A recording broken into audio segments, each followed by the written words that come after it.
Hi everyone, welcome to my channel. If you are new here, welcome. And if you are already a subscriber, thank you so much for being here, clicking on this video and supporting my channel. It means a lot to me. And today, as you can see, I have no eyebrows. They look red. And the reason is I got PICO laser to be able to remove the unwanted tattoo. And what got me into making this decision is because my eyebrows just looked horrible. They went their way to change the shape, the color, and I was just over it. I was like, every time I go, they keep changing my eyebrow shape and it's just a disaster.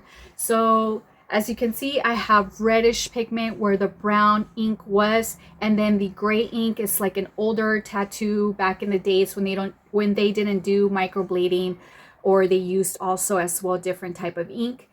And as you can see right here, they went out of the line that I had here to create a new one. And then they tried to do a cover up and I told them not to, but they did. And I was just so angry. And so I just decided, you know what? It's too expensive what she did to me. Like I paid $300 to get my tattoo done for my brows. And I was like, I didn't like it. So I just decided to do the PICO laser eyebrow tattoo removal. And yes, I did my research like very deep because I'm very I don't know, like I like to prevent any type of problems in the future when it comes to getting any health problems just because they do a wrong procedure, especially with laser. You have to be very careful. You have to keep in mind if they use the goggles. Protective goggles are very important, especially for me that I have chronic eye disease. Like having goggles is a must-have for everybody. You do not want to go blind. Also, second, you want to know if they're are clean with their tools, with their equipment, and all that jazz. Like it's just something that you need to keep in mind. Like just go make an appointment. They don't charge you for that first appointment. See, and like the clinic or the salon where they actually do this, if everything just looks right. Also, make a lot of questions about the procedure. Make sure you ask about they use the goggles, if they have their FDA approval of safety, etc. And third, also you have to ask about the technique that they use. What type of laser do they use? PICO laser is recommended because it does remove a lot of ink types and a lot of color types, and it's more effective and it's really fast and it doesn't really hurt as much as other lasers. I know I have tried to remove some tattoo that I have right here with other type of lasers and it just doesn't work out, and PICO laser removes a lot of those ink that traditional lasers don't do. Also, you have to see if it's a nurse that does this or a doctor that does the tattoo removal. You do not want just any technician to be doing this. You do not know if they have any experience or if they even have credentials. So make sure that you go in a place where they're certified to do this. And also, lastly, you have to ask the pricing to see if it matches your budget. And also, don't go too low because something would be wrong there. You can be compensating your safety. So make sure that it's in that happy medium and that it has all those requirements for you. So I did go to a private place where they actually do this eyebrow tattoo removal, and the person that does this is very professional. She's a nurse and she has done this for a very long time. They do use goggles. They also use lidocaine to numb the area, and for me that was very important because my body right now can't handle a lot of stress because I have a chronic disease, and you guys know that already. And so that is just perfect. And also, like, seeing pictures of their before and afters really worked for me. That made me decide that I wanted to see if this actually works. So now I'm going to talk about the process. This has been my third session, so I do see a lot of fading. The redness is the brown, and I noticed that after 3 months I see significant fading when it comes to the shade and the shape.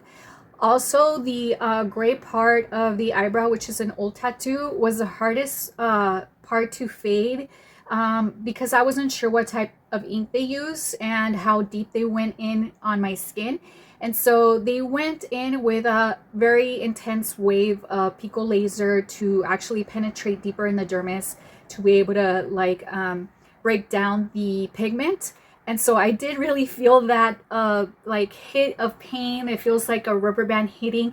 And so I did feel it in spite of the fact that I had that numbing cream. So my recommendations, if the place that you're going has that numbing cream, make sure that they can give that to you before you go to your appointment, and you could put it on and then put like the plastic wrap on your forehead, wait an hour before your appointment, and then go, so that way you don't feel a ton of pain. But either way, PICO laser is really, really fast. They do use a cold air hitting on your face where you don't feel a lot of pain in the area. So it's perfectly fine. Also, another recommendation after the whole process, I do suggest putting an ice pack on your eyebrow. Make sure you put like a towel cloth or paper towel, and then you put the ice pack over your skin, so that way if you put it directly, it will rip your skin, or will stick on your skin where it's healing, so you don't want that as well. Now, the aftercare.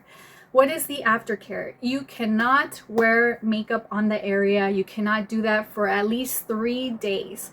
You could also not be washing the area with soap and water right away. You have to wait at least maybe 12 hours in.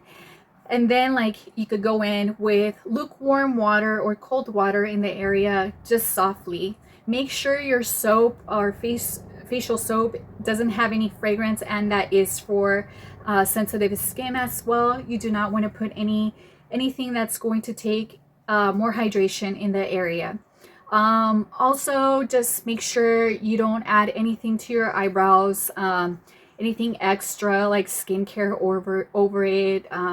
You can use sunscreen if you want, and just no makeup at all.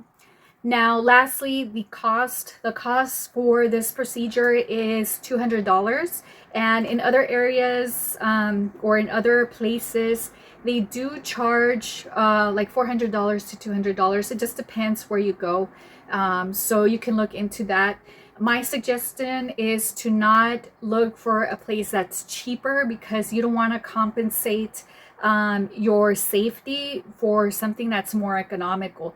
You probably want to look into a middle pricing place where you can see that it's not too expensive, but it's also not too economical, that makes you think if you're compensating something, you know, that is health related. So you don't want that. You want something or someone that's certified to do this. So I hope you guys like this review. Also, one last thing, I suggest not doing this once a month, even if they recommend you going at least once a month. I say wait at least 4 months in, because that's when the fading process begins. Your body starts to break down these pigments, and then it metabolizes it, and then it expels it.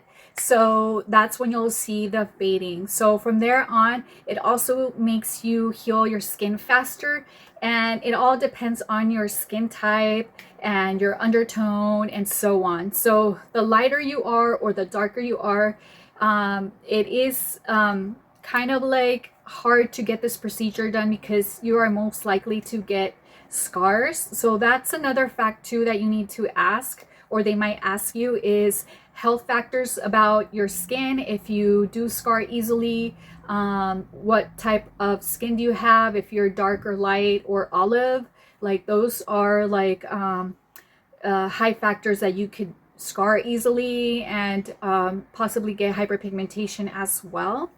But yeah, so I am olive skin, even if I'm light, and so they did ask me those questions. But I do scar very nicely, just from past experiences, from getting piercings and from my C-section. Like, I don't have any problems with the healing process, and as you can see, I am doing pretty good with that, but it all varies person to person.